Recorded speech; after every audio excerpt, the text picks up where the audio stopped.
इस world cup में से कोई सरप्राइजिंग अपसेट्स या अंडरडॉग स्टोरीज बताएं या हाईलाइट करें आपके हिसाब से। I think USA Pakistan. USA ने जो पाकिस्तान को मैच हराया, एक ही दिन में 2 दफा हराया। जैसे सुपर ओवर आ गया, उससे पहले भी वो जीत गए, 15 रन उन्होंने आखिरी ओवर में करना था वो कर लिया। उसके बाद जब सुपर ओवर आया तो उसमें भी वो जीत गए। तो आई थिंक ये बहुत बड़ा अपसेट था पाकिस्तान के लिए भी और इस टूर्नामेंट के लिए भी। दूसरा, आप न्यूजीलैंड को देखा जाए तो न्यूजीलैंड को भी हराया उन्होंने अफगानिस्तान ने।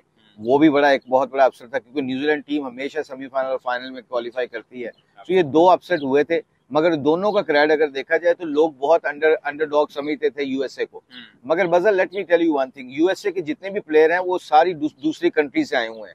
यहाँ पे स्टीवन लॉ जो उनका कोच है वो ऑस्ट्रेलियन है, उसका बहुत बड़ा प्लेयर था वो, तो उसने उनको जल करके रखा हुआ था। Actually they enjoyed the cricket. उन्होंने ना एक्सप्रेस किया अपने उनको फेलियर से निकाला। कोच की सबसे अच्छी कोच की निशानी ये होती है कि वो टीम के लड़कों के रोल को क्लियर करके उनके ऊपर से प्रेशर ऑफ कर दे। जब आप ऐसा करते हो एज ए कोच तो प्लेयर आपके ऊपर ट्रस्ट करते हैं, फिर वो हेजिटेट नहीं करते आउट होने से या विकेट लेने से घबराते नहीं है, कैच पकड़ने से घबराते नहीं है। If you put them under pressure big tournament में, तो होता है क्या कि प्लेयर फिर डर डर के एग्जीक्यूट करता है अपने प्लान्स को। उनको पता होता है क्या करना है। कोच सारे जितने भी होते हैं वो अच्छे प्लान्स देते होंगे, I am sure, but good coaches जो होते हैं ना वो क्या करते हैं, टीम का कॉम्बिनेशन बहुत जल्दी बना लेते हैं और लड़कों के ऊपर ट्रस्ट करते हैं। कहते हैं ना, डॉक्टर की दवाई पे इतना असर नहीं होता जितना डॉक्टर के ट्रस्ट के ऊपर यकीन होता है। तो वो यकीन के ऊपर, कोच के यकीन के ऊपर लड़कों ने एग्जीक्यूट करना होता है। इसलिए ड्राविड को देखा जाए, ड्राविड हार्डली कोचिंग करता होगा, आई थिंक वो जल करना होता है। इस लेवल के ऊपर आके आप कहते हैं डेवलपमेंट का कोई चक्कर नहीं होता। बहुत सारे व्यूज सुन रहे हैं, इस लेवल के ऊपर आके आपने लड़कों से परफॉर्मेंस लेनी होती है। ये कोई जब इस लेवल पे आते हैं ना, आप नेशनल टीम के साथ आईसीसी के बड़े टूर्नामेंट खेलते हैं, वहां डेवलपमेंट का चक्कर खत्म हो जाता है। वहां आपको परफॉर्मेंस चाहिए होती है, ग्राउंड की परफॉर्मेंस। आप मैच जीतेंगे, ऊपर जाएंगे तो लोग आपको अप्रिशिएट करेंगे। अगर कोई बंदा ये कहता है कि डेवलपमेंट के सीन में है, हम डेवलप कर रहे हैं, बेंच स्ट्रेंथ को तगड़ी कर रहे हैं, आई थिंक दैट ये एक्सक्यूजेज हैं। तो आई थिंक जो बड़ी टीमें होती हैं वो ये एक्सक्यूजेज नहीं करती, और वो अपनी टीम को वर्ल्ड कप आने से पहले, आईसीसी को कोई भी बड़ा टूर्नामेंट आता है उससे पहले अपने कॉम्बिनेशन को, अपनी टीम के 15 लड़कों को जानते हैं कि ये इंपॉर्टेंट प्लेयर है, इनके ऊपर हमें ट्रस्ट करना पड़ेगा। और वो ट्रस्ट जो होता है ना, वो कोच की लैंग्वेज, उसकी बॉडी लैंग्वेज से, उसके अल्फाज से प्लेयरों के अंदर इंडल्ज होता है। सो ओवरऑल जो देखा जाए इस वर्ल्ड कप को, अगर मैं समराइज करूं, इसकी बनाऊं, इसकी पिक्चर कर दी क्लियर करूं, तो जो टीमें भी ऊपर गई हैं, अफगानिस्तान को देख लें, उनके कोच ने उनको बहुत अच्छे तरीके से रखा हुआ था। उसका कप्तान लीडरशिप राशिद को देखें, they played like a team. Absolutely. अच्छा, लोकल अमेरिकन ऑडियंस ने टी20 वर्ल्ड कप को कैसे रिसीव किया और यहाँ पे मैचेस पे जनरल एटमॉस्फेयर कैसा था? आई think very good actually, specially Asian बहुत ज्यादा है यहाँ पे, Indian, Pakistani, Bangladeshi, Sri Lankan, even like वो जो लोकल पाकिस्तानी अमेरिकन हैं और जो दूसरे एशियन अमेरिकन हैं, वो उन्होंने बहुत पार्टिसिपेट किया। जैसे आपको न्यूयॉर्क का पाकिस्तान और इंडिया का मैच का सोल्ड आउट था, मतलब ब्लैक में टिकटें बिक रही थी। लोग हमें फोन कर रहे थे पाकिस्तान से कि भी जितने मर्जी पैसे ले लो, एक टिकट का बंदोबस्त कर दो। तो आई थिंक ये एक बड़ी अच्छी न्यूज है यूएसए के लिए। और यूएसए का एक बेसबॉल का प्लेयर था जो कमेंट्री बॉक्स में रमीज भाई के, वकार के साथ, वसीम भाई के साथ बैठा हुआ था, और वो बोल रहा था कि I really start enjoying cricket. हालांकि बेसबॉल का वो पिक्चर था, उसने कहा कि मैं एशेज में गया अपने बेटे को लेके, अमेरिकन, वो कह रहा है मैं अपने बेटे को एशेज के मैचेस देखने ले गया ऑस्ट्रेलिया में और इंग्लैंड में, I really enjoyed it। तो उसने कमेंट्री में जब एक्सप्रेस किया ना, and he said it's gonna take some time, but when Americans gonna take over this game, और वो वही होगा जब ओलंपिक्स में ये गेम जाएगी ना बदल, ओलंपिक्स में ये T10 की शक्ल में जाए या 2020 की शक्ल में जाए, जब गोल्ड का चक्कर आएगा ना, तो अमेरिकन, रशियन, चाइनीज जो है ना, they love to have a gold. तो आई थिंक जब ओलंपिक्स में ये गेम जाएगी, then they will concentrate, then they will put money into it. इसीलिए आप देखें वेस्ट इंडीज के, पाकिस्तान के, श्रीलंका के, इंडिया के सारे प्लेयर यूएसए में आके खेल रहे हैं और नेशनलिटी ले रहे हैं। सो आई थिंक ये एक और बड़ा धचका लगने वाला दूसरे मुल्कों को। अभी से उनको तैयारी करनी चाहिए कि यूएसए ने जब ये प्लेटफॉर्म खोल देना स्पोर्ट्समैनों का, क्रिकेटर्स का स्पेशली, तो आपके जो ग्रास रूट के लड़के होंगे अंडर 19 से अंडर 20 से, अगर उनको होप नजर नहीं आएगी अपने मुल्क में खेलने के लिए, तो वो डेफिनेटली यहाँ पे आके एक्सप्रेस करने की कोशिश करेंगे, उनको अपॉर्चुनिटी मिलेगी। जैसे आपने यूएसए की टीम देखी है, सारे के सारे क्रिकेटर इंडियन, न्यूजीलैंड के, साउथ अफ्रीकन और वेस्ट इंडियन प्लेयर थे। इवन 3-4 तो इंडियन से बहुत अच्छे प्लेयर थे। बट जहां तक मैंने देखा है, जितना मैंने एक्सपीरियंस किया, यहाँ पे यूजुअली लोगों को क्रिकेट का पता ही नहीं है। They don't even know the sport, they don't even know the name. उनको पता नहीं क्रिकेट स्पोर्ट कौन सी है। आई थिंक मैंने पहले कहा ना ओलंपिक्स, वेट फॉर ओलंपिक्स। जब ये टीम, जब उन्होंने आईसीसी ने या जो भी है, जो भी ऑर्गेनाइजेशन, जब ये क्रिकेट T10 की शक्ल में 10 ओवरों की शक्ल में जब ये जाएगी ना ओलंपिक्स में, तब इनके कान खड़े होने, उससे पहले कान नहीं खड़े होने इनके, क्योंकि they don't have time, they don't, and also they are very strong on their own opinions. American जो है ना, वो कहते हैं कि हमारी गेम से बढ़कर कोई गेम ही नहीं है।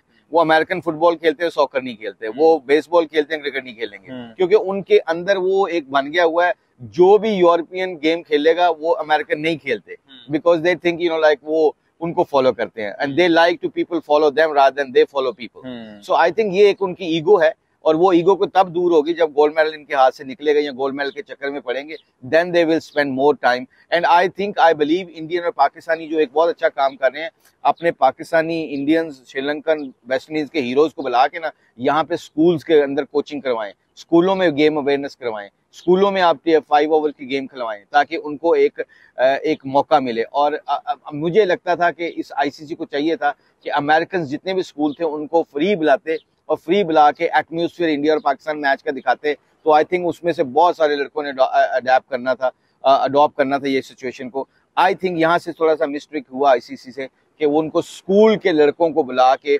न्यूयॉर्क में, डैलस में, ह्यूस्टन में, जहाँ पे भी मैचेस हुए हैं वहां पे मैचेस दिखाने चाहिए थे, ताकि उनको गेम अवेयरनेस होती, क्योंकि एटमॉस्फेयर से कई दफा आप गेम को सीख जाते हो। नहीं, बट ये ओवरनाइट हो नहीं सकता। I think this is a good step, एक स्टेप फॉरवर्ड है, और आहिस्ता आहिस्ता भी न्यूयॉर्क में अब हुआ है, तो जिस तरह लीग्स हो रही हैं अराउंड द वर्ल्ड, तो क्रिकेट की अवेयरनेस हो रही है लोगों को all over the world. I think it's a good step. I think very good step. I think ICC is, they are not naive, they know what they are doing. मतलब 30 million का उन्होंने stadium बनाया New York में एक match के लिए, and I believe somebody was telling me the figures, वो इतना पैसा कमाया गया उस मैच के अंदर से, स्पॉन्सरशिप से, पता नहीं कहां से। तो उनको पता था कि 30 मिलियन लगा के उन्होंने, ये अभी हम न्यूयॉर्क में ही है, आप देखिएगा वो स्टेडियम खत्म कर दिया उन्होंने। It was a beautiful stadium they built. American का वो स्ट्रक्चर तो तगड़ा है ना, उनका आर्किटेक्ट जिस तरह उन्होंने बनाया स्टेडियम, मैं खेला हूँ क्योंकि बांग्लादेश और इंडिया का मैच था, हमारा वार्म अप मैच, तो it was amazing stadium they made. तो आई थिंक वो 30 मिलियन उन्होंने एक दिन के मैच के बना के, तो 5 मैच हुए थे, 5 मैचों के बना के बाद उन्होंने खत्म कर दिया। तो I believe they know what they talking about and what they doing. अच्छा, anyway, what were some of the biggest challenges जो टीम्स ने फेस किए यूएस की पिचेस और वेन्यूज को अडैप्ट करने के लिए? आई थिंक कुछ टीमें लेट हो गई। आई थिंक वो 2020 के मूड में आई थी। जैसे मैं, अल्लाह का शुक्र है, थोड़ा सा हमने फौरन से पहले रिएक्ट किया। एज ए कोच आपको रिएक्ट करना पड़ता था। तो मैं मीटिंग में यही बोल रहा था लड़कों को, बांग्लादेश को, कि यहाँ पे आपने 50 ओवरों की तरह खेलना है, 20 ओवरों की तरह नहीं खेलना। यहाँ पे आपने पहले, क्योंकि 8 ओवर बदल, पहले नया बॉल जो था ना अमेरिकन पिचों के ऊपर, इवन वेस्ट इंडियन पिचों के ऊपर बॉल बहुत मुश्किल था आपका, स्पेशली यहाँ पे सेंट विंसेंट में और यहाँ पे न्यूयॉर्क में, आपका डैलस में नया बॉल पकड़ना बहुत मुश्किल था। अगर आप 3 विकेटें ले लेते हैं, 4 विकेटें आपकी गिर जाती हैं, फिर बहुत मुश्किल होता है टीमों को कम बैक करना। तो मेरा तो यही राय थी अपनी टीम के बांग्लादेश में, कि मैंने दूसरी टीमों को भी देखा जो अच्छी टीमें थी, उन्होंने क्या किया, उन्होंने अपनी विकेटें नहीं गिरने दी, उन्होंने होल्ड किया, लंबा लेके गए। उनको पता था 115 120 can be a match winning score. वो रादर देन थिंकिंग अबाउट 160 170, जब आप 160 70 का सोचते हो, तो आप 2020 में मोमेंटम बना होता है कि आप जाके छक्के चौके मारने हैं, आप पावर प्ले को यूज करना है, वहां से मिस्ट्रिक होता है। वहां पे आप 3-4 विकेटें गिरा देते हैं, फिर सारा आप वो उसको पकड़ने के चक्कर में फिर सारे 20 ओवर निकाल देते हैं, क्योंकि कहीं ना कहीं से आपकी विकेट गिरती रहती है। सो आई थिंक इंडिया को देख लें आप, साउथ अफ्रीका को देख लें, वो डिफरेंट क्रिकेट खेले हैं।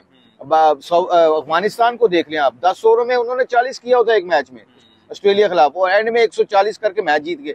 उनको पता था कि उनकी बॉलिंग तगड़ी है, क्योंकि यहाँ पे बॉलर्स के लिए गेम बहुत, पिचें बहुत सूटेबल थी, मुश्किल थी, आपको कोई वेरिएशन की जरूरत नहीं थी। आप लेंथ पे लाके, न्यूयॉर्क के विकेट के ऊपर लेंथ पे लाके मारो, तो बाकी पिच ने आपको करना, अप एंड डाउन थी, बैट्समैनों के लिए बहुत मुश्किल थी।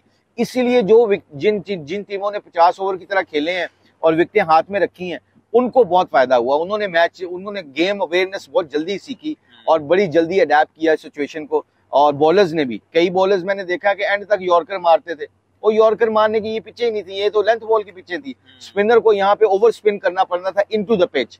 अब ये सारी चीजें होती हैं जो कोचेस स्टाफ ने जल्दी से पकड़ के टीम को बताना होता है, हैंग ऑन, यहाँ पे ये विकेटें हाथ में होनी चाहिए, इस लेंथ पे बॉलिंग करनी चाहिए, कोई एक्सपेरिमेंट ना करें, बेसिक्स पे आ जाएं। और जिन टीमों ने बेसिक्स को ज्यादा इंप्लीमेंट किया वो जीत गई।